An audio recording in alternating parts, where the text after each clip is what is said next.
নমস্কার, সবাই কেমন আছেন? আমি অনন্যা। আমার আরেকটি নতুন ব্লগে আপনাদের সকলকে স্বাগত জানাই। দিনটা ছিল গত 14 মার্চ শুক্রবার সকাল 11টা থেকেই আমাদের গলিতে, আমাদের কোয়ার্টারের ঠিক অপোজিটেই এক ভাবির ঘরেই এই হোলি উৎসব অনুষ্ঠিত হচ্ছিল। সেখানে সকল ভাবিগণ উপস্থিত ছিল, যারা প্রত্যেকে যে যার নিজের মতো করে হোলি আনন্দ উপভোগ করছিল। এই দেখুন, হোলিতে আবির মাখছে, রং মাখছিল, জল নিয়ে খেলা করছে। অবশেষে যখন কালার হোলি সব শেষ হয়ে যায়, তখন এই যেহেতু এই লাইনে 24 আওয়ার্সই ডাইরেক্ট কলের যে জল সেটি থাকে, আর সেখানেই দেখুন পাইপ কানেক্ট করে এই যে পাইপ নিয়ে জল এই একজন আর একজনের মাথায় দিচ্ছে, গা পুরো মিলিয়ে দিচ্ছে। আর তার সত্ত্বেও তো আছেই এই যে প্রত্যেক বাড়ির সামনেই এইরকম ড্রাম ভরে ভরে জল রাখা, তার মধ্যে ছোটরা ওই ড্রামের মধ্যেই ডুবে যাচ্ছে, আর বড়রা যে যেমন পারছে ওই জল নিয়ে খেলা করছে।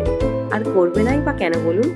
এই একটি দিন এখানে রঙের উৎসব পালিত হয়ে থাকে সারা বিশ্ব জুড়ে।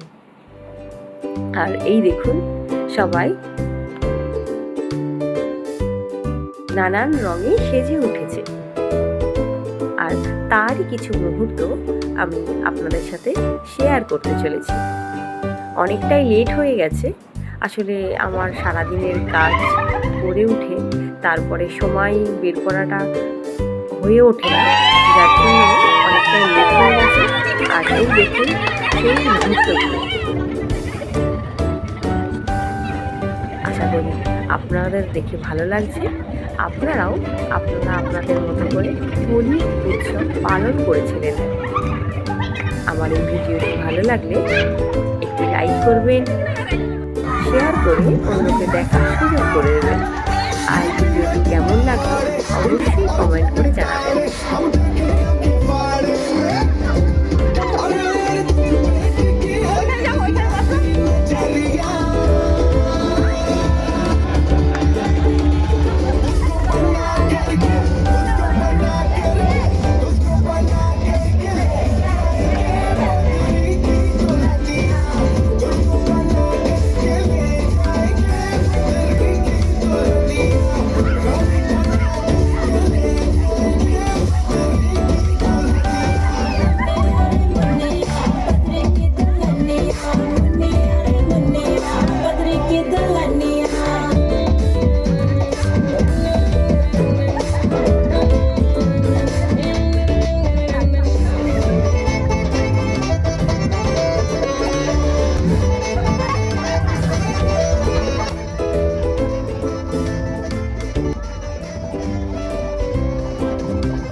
এবছর আমার হাজবেন্ডের হোলির দিনেও ডিউটি থাকার দরুন সে তার সকালবেলায় নির্দিষ্ট সময়ে অফিসের উদ্দেশ্যে বেরিয়ে যায়।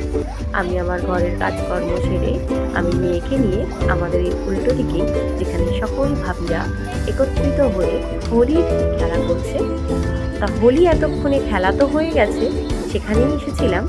এখন এখানে জল নিয়ে অনবরত একজন আর একজনকে পাইপ করে জল নিয়ে ভেজাচ্ছে। সেটাই হচ্ছে আনন্দ, মজা। তারা খেলা করছে, শুধু ভাবিরা কেন, এখানে পরে তো দেখলাম প্রত্যেকের ঘরে ঘরে এই জল নিয়েই খেলা করছে। এখানে সমস্ত ভাবিরা খেলা করছে, সেখানে আমি আমার নিজের স্বইচ্ছায় কিছুক্ষণ চিত্তগ্রাহকের ভূমিকা পালন করি। আর ততক্ষণে ওর বাবাও দুপুরবেলা লাঞ্চে চলে আসে, দিয়ে ওর বাবার সাথে গতকাল যেখানে আমরা হোলিকা দহন উৎসবে গেছিলাম সেখানে যাই, 2-3টে ঘরে একটু দেখা করি, দিয়ে আবার ঘরে চলে আসি, এসে যে যার মতো ফ্রেশ হয়ে নিই।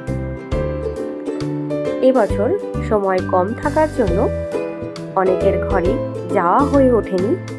আসলে অন্যান্যবার যাওয়া হয়, এবছর ওর বাবার ডিউটি থাকার জন্য ওর বাবাকে তো আবার অফিসে যেতে হবে, তাই জন্যই আমরা যত তাড়াতাড়ি সম্ভব ঘরে চলে এসেছিলাম। আমার চ্যানেলে কেউ নতুন হয়ে থাকলে প্লিজ সাবস্ক্রাইব করবেন। সবাই ভালো থাকবেন, সুস্থ থাকবেন, আবার দেখা হবে অন্য একটি ব্লগে।